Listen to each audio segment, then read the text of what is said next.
40 ఏళ్ల నిరీక్షణకు చెక్. నిజం చేయబోతున్న లోకేష్. అది ఆ యూనివర్స్లో భాగమా కాదా తెలుసుకుందాం.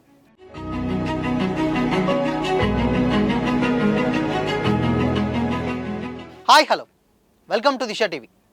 ఇప్పుడున్నటువంటి పరిస్థితుల్లో 60-70 వయసు దాటినటువంటి రజనీకాంత్, కమల్ హాసన్ లాంటి ఇద్దరు సీనియర్ స్టార్లతో మల్టీ స్టార్ చేయడం అంటే అంత ఈజీ కాదు.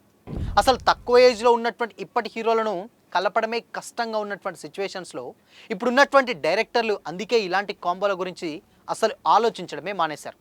ఒకరిని హైలైట్ చేస్తే ఇంకొకరిని తక్కువ అనిపిస్తుందేమన్న భయంతో ఎవ్వరు కూడా అలాంటి మల్టీ స్టారర్ సినిమాలు చేయట్లేదు డైరెక్టర్స్. ఎంతో ఎక్స్పీరియన్స్ ఉన్నటువంటి రాజమౌళినే RRRలో తారక్ని తక్కువగా చేసి చూపించారన్న మాటలు అప్పట్లో బాగానే వైరల్ అయ్యాయి. కానీ లోకేష్ కనగరాజ్ శైలే వేరు. రజనీకాంత్, కమల్ హాసన్లను పెట్టి మరీ ఒక సినిమా తీస్తానని అంటున్నాడు. ఇటీవలే ఒక వెబ్ ఛానల్కి ఇచ్చినటువంటి తమిళ్ ఇంటర్వ్యూలో ఆ సినిమాకు సంబంధించినటువంటి పలు ఇంట్రెస్టింగ్ విశేషాలు పంచుకున్నారు లోకి. అందులో సూపర్ స్టార్, లోకనాయకుడు ప్రస్తావన వచ్చింది. వాళ్ళిద్దరితో సినిమా చేయడానికి నేను రెడీగా ఉన్నానని చెప్పేశారు. ఇద్దరు గ్యాంగ్స్టర్లు బయటకు వచ్చాక ఏం చేస్తారనే పాయింట్ మీద సబ్జెక్ట్ రెడీ చేస్తున్నానని, దానికి ఇద్దరూ చేయడానికి రెడీగా ఉన్నారని వివరించారు. అయితే నిప్పు లేనిదే పొగరాదు అనే తరహాలో బ్యాక్గ్రౌండ్లో వర్క్ జరుగుతుంది కాబట్టే లోకేష్ ఇంత కాన్ఫిడెంట్గా చెప్పుండొచ్చు అనే మాటలు కూడా వినిపిస్తున్నాయి. ఈ కాంబో ఎందుకంత స్పెషల్ అనుకోవచ్చు. కానీ రజనీ, కమల్ కలిసి స్క్రీన్ షేర్ చేసుకుని అక్షరాల 40 సంవత్సరాలైంది. 1985లో రిలీజ్ అయిన బాలీవుడ్ మూవీ గిరఫ్తార్లో చివరిసారి కలిసి నటించారు వీళ్ళిద్దరు. అప్పట్లో సుమారు 15 సినిమాలు వీళ్ళ కాంబినేషన్స్లో వచ్చాయి. తర్వాత పెరిగినటువంటి ఇమేజ్ వల్ల 90s నుంచి ఎవ్వరు కూడా ఈ సాహసం చేయలేకపోయారు. లోకేష్ డైరెక్షన్లో కమల్ విక్రమ్ చేస్తే రజనీకాంత్ కూలీలో నటిస్తున్నారు, అది కూడా అందరికి తెలిసిందే. ఎవరికి ఏ క్యారెక్టర్ సెట్ అవుతుంది దానికి అనుగుణంగానే హీరోలను ఎంచుకుంటానని, కానీ కేవలం డేట్లు ఉన్నాయనే కారణంతో ఒకరికి సెట్ అయ్యే స్టోరీ మరొకరికి చెప్పనంటున్నారు లోకేష్.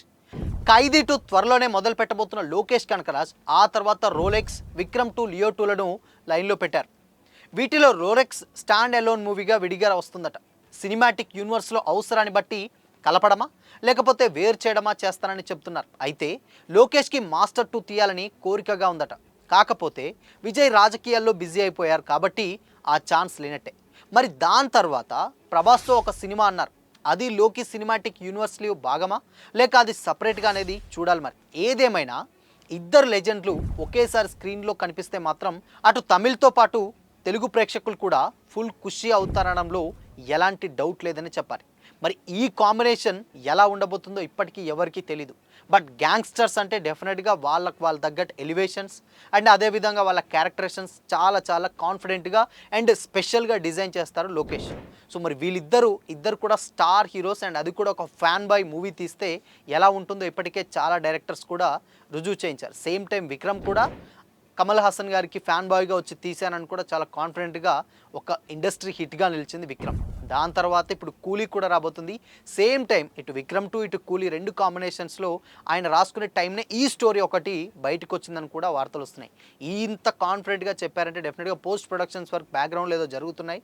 అఫీషియల్ అనౌన్స్మెంటే రాలేదు కాబట్టి లోకేష్ ఇంత కాన్ఫిడెంట్గా చెప్తున్నారన్న మాటలు కూడా వినిపిస్తూనే ఉన్నాయి. అండ్ ఇప్పుడున్నటువంటి జనరేషన్స్లో ఇప్పుడున్నటువంటి హీరోలు కూడా మల్టీ స్టారర్ చేయడానికి అస్సలు భయపడలేదు. ఎందుకు అనంటే కథ నచ్చితే డెఫినెట్గా డైరెక్టర్ మీద నమ్మకం ఉంటే ఆబ్వియస్లీ చేసేస్తున్నారు. ఇన్ఫ్యాక్ట్ రీసెంట్గా ఎగ్జాంపుల్ మనకు తెలుసు RRR, రామ్ చరణ్ గారు అండ్ అదేవిధంగా NTR గారు చాలా మంచి స్టార్స్. వాళ్ళిద్దరూ కూడా అసలు కథ వినకుండానే ఓకే చెప్పారంటే అది రాజమౌళి గారి మీద ఉన్నటువంటి నమ్మకం.